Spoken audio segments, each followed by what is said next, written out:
welcome back to the channel. Love month is just around the corner, so today I decided to create another bag tutorial for you. Today, we're gonna do what I will call habit made love bag. So here it is. I think for this bag, even though you are a beginner, you can definitely do this. But I advise you to please watch my other video, 3 basic knots you need to learn.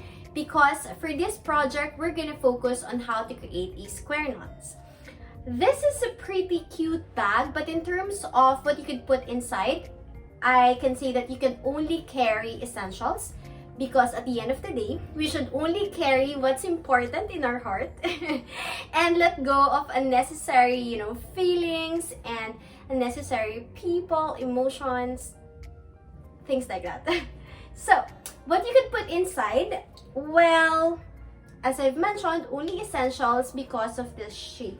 What I have here is my wallet, alcohol, and of course mask. I also decided to put magnetic clamps here just to keep the heart shape when I'm wearing it as a crossbody. I won't be wasting any more of your time, so prepare your materials and let's get started.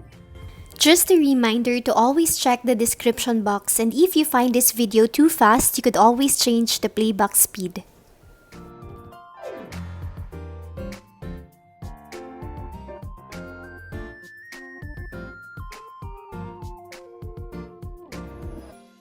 First, cut 24 cords with 10 feet length each. Then, get your 2 cords, fold it in half, and then what we have to do is to make a square knot. So again, to do a square knot, you have to make number 4.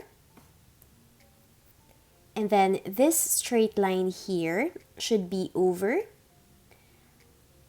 And then put it behind and through, and then pull it tight.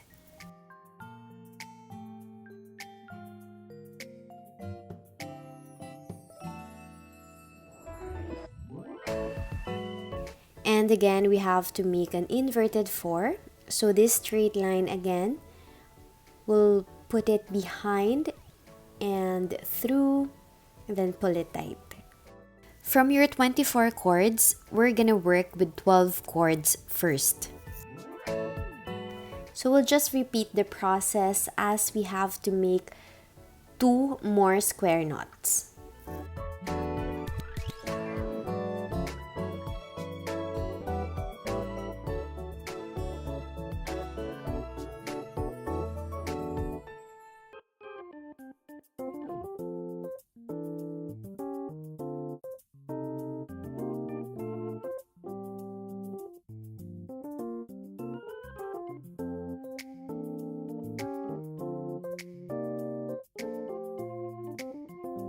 And now what we're gonna do is to connect them together by making square knots.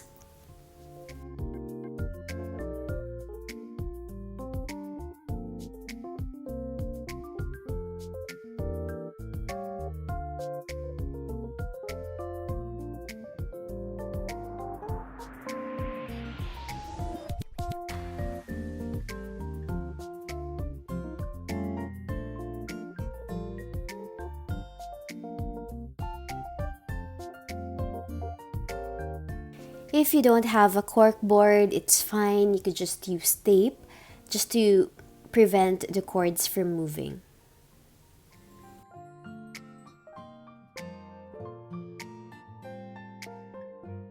Now for the second row, we have to add 1 cord on this side and we'll do another square knot. So I'm gonna attach this cord and we'll use this as our outer cord as we make our square knot.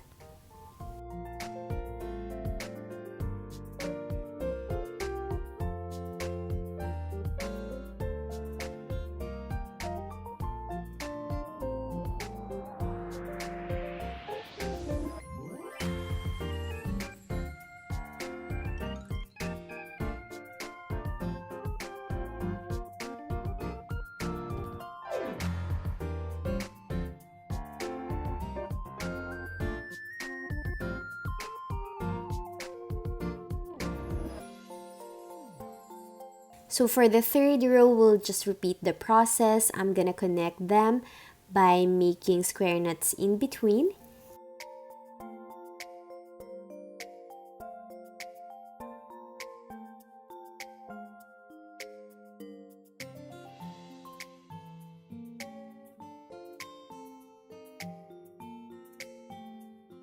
And then same thing, I will also add 2 cords, so one on each side, to complete our third row.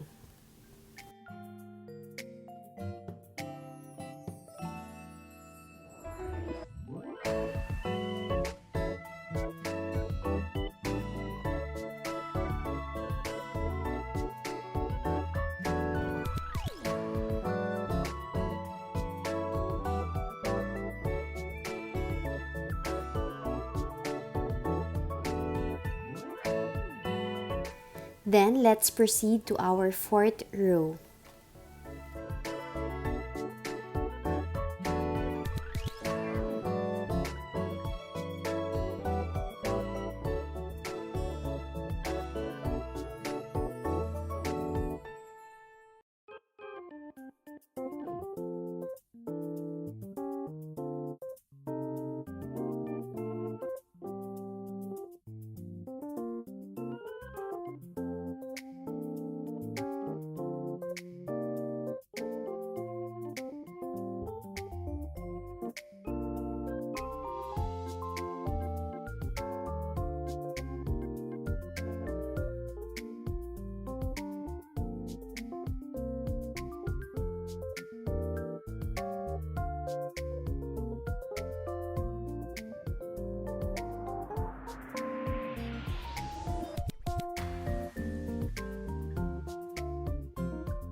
Now, once you reach the fourth row, we have to repeat the process with the remaining 12 cords that you have.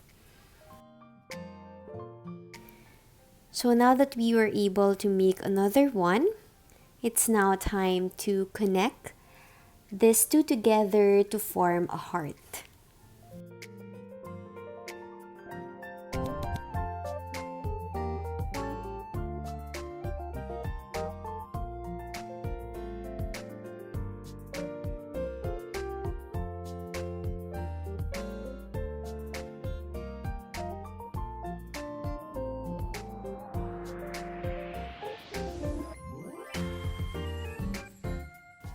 And then we'll continue making square knots for this fifth row.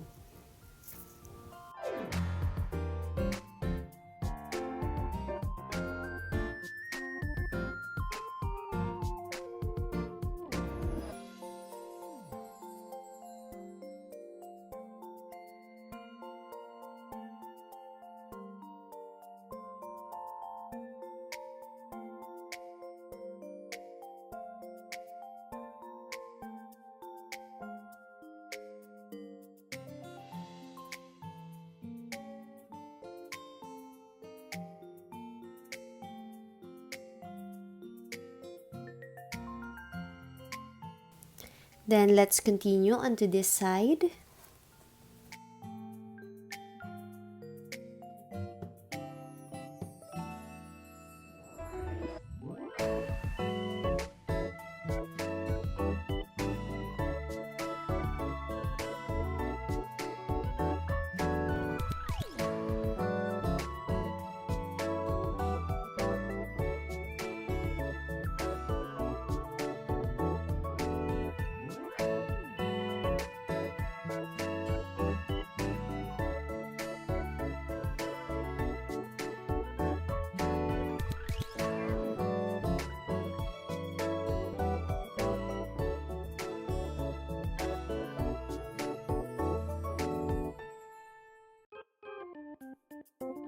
This time, we're not gonna add cords anymore and we'll continue to our sixth row.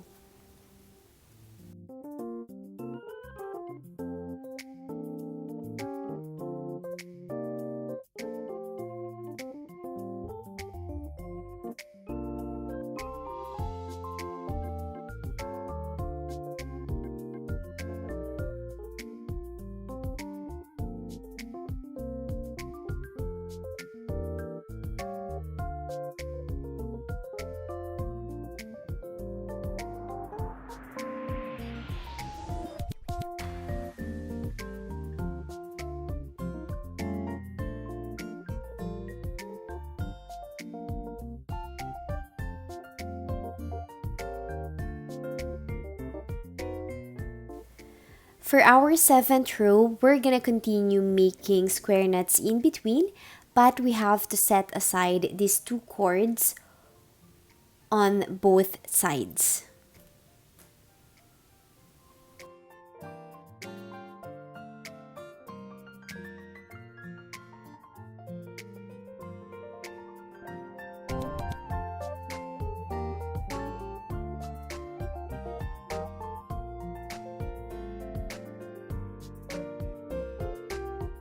So this is the same process that we'll do on the next row. So for our 8th row, I'm also gonna set aside these 2 cords on the sides, and then I'll continue making square knots in between.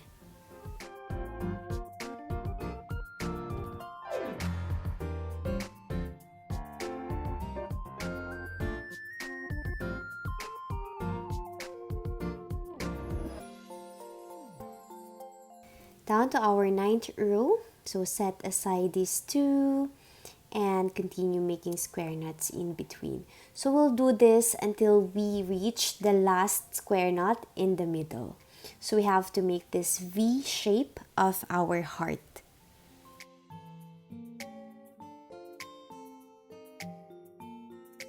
So using our 24 cords, we were able to make this heart shape.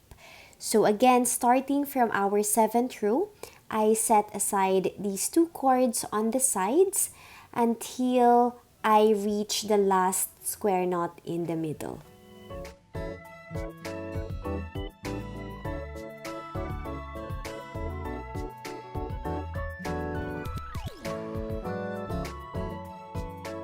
And because 2 hearts are better than 1, we have to repeat the process and make another heart shape.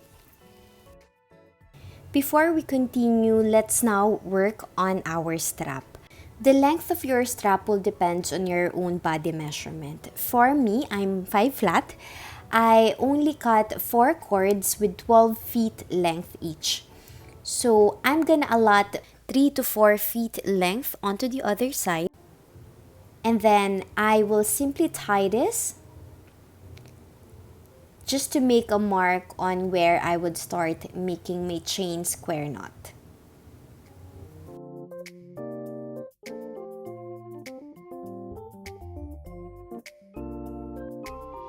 So I'm gonna start making my first square knot.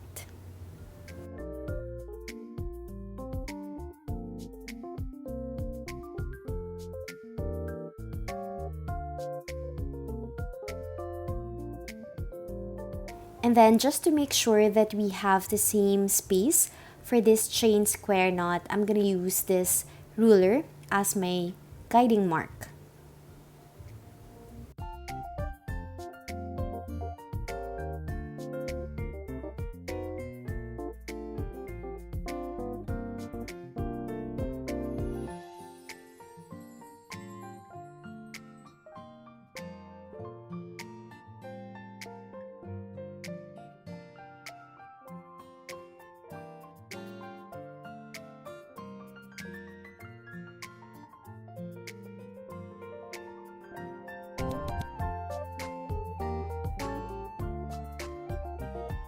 We allotted 3 to 4 feet length onto the other side because we're gonna attach it on our bag. To this point, it's now up to your judgment if you think that you need to add square knots on this side, if you feel like the other one will be too short when you attach it to our bag. So right now, I'm adding like 4 more square knots onto this side.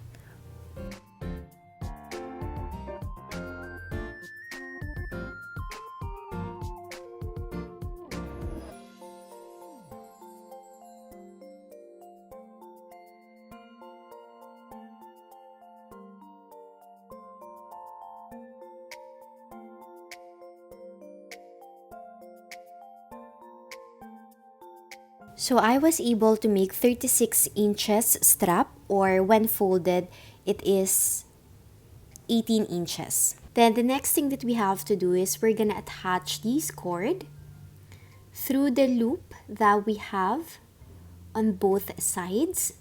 So we're gonna insert this through.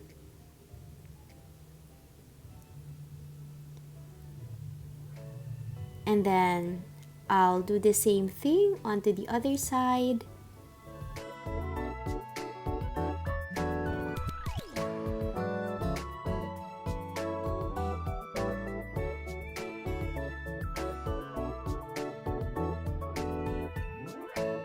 But let's just leave the left side for the meantime.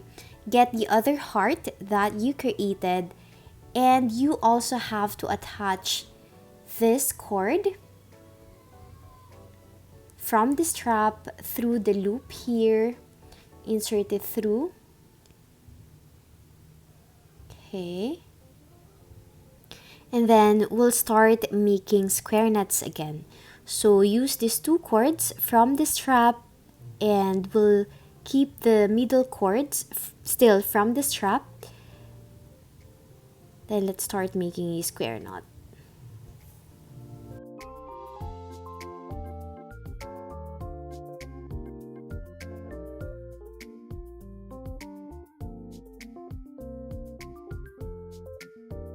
Then let's just leave these outer cords and proceed to the next two cords.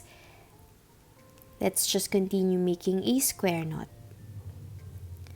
I already shared this process with my other bag tutorials, so if you're interested to make more macrame bags, feel free to check the link in the description box.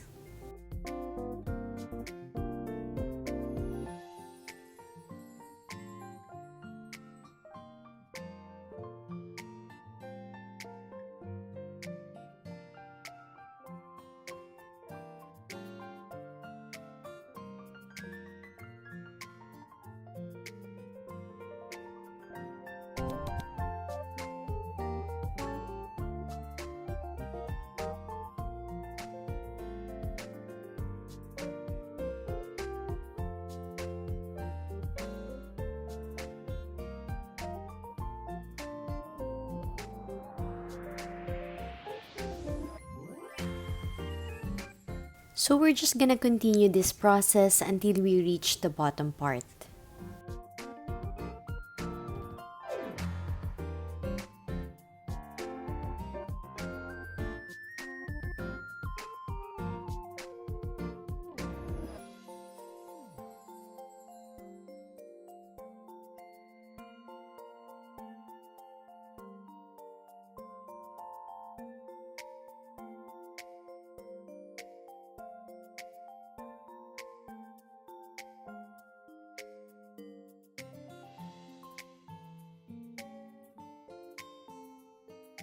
So this will be my last square knot on this side.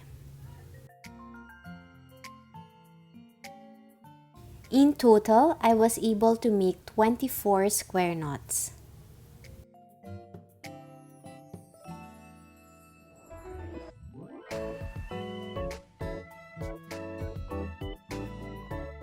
Now time to repeat the process onto the other side.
On this side, you should have 24 square knots as well.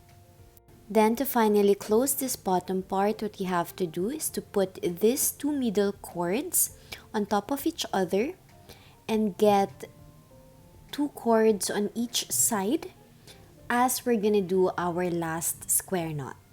Okay, so we have 2 cords here.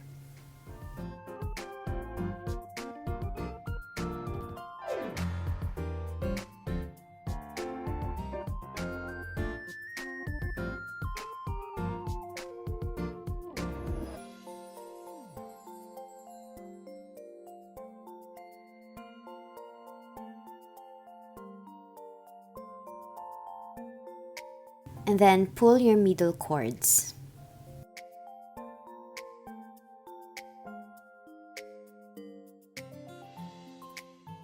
Just to make sure that it is extra secure, I'm just gonna simply tie this.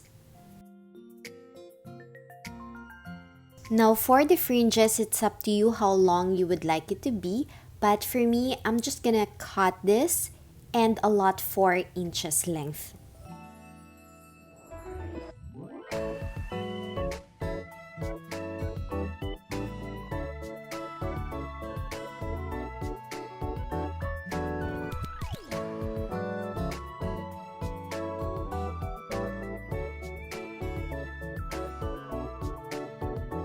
This part is optional, but I decided to add magnetic clamps, so I will add 2. I'll add it on both sides to keep the shape of our heart, so I'll add the other one here.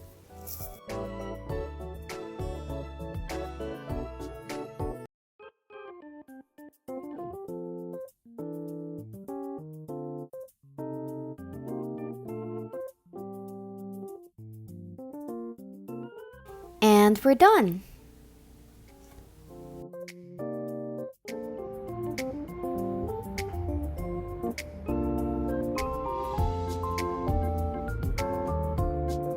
If you find this video helpful, please don't forget to share it with me by using the hashtag HabitMade and tagging me on my social media accounts. Please don't forget to subscribe, share this video with your friends, and see you on my next tutorial.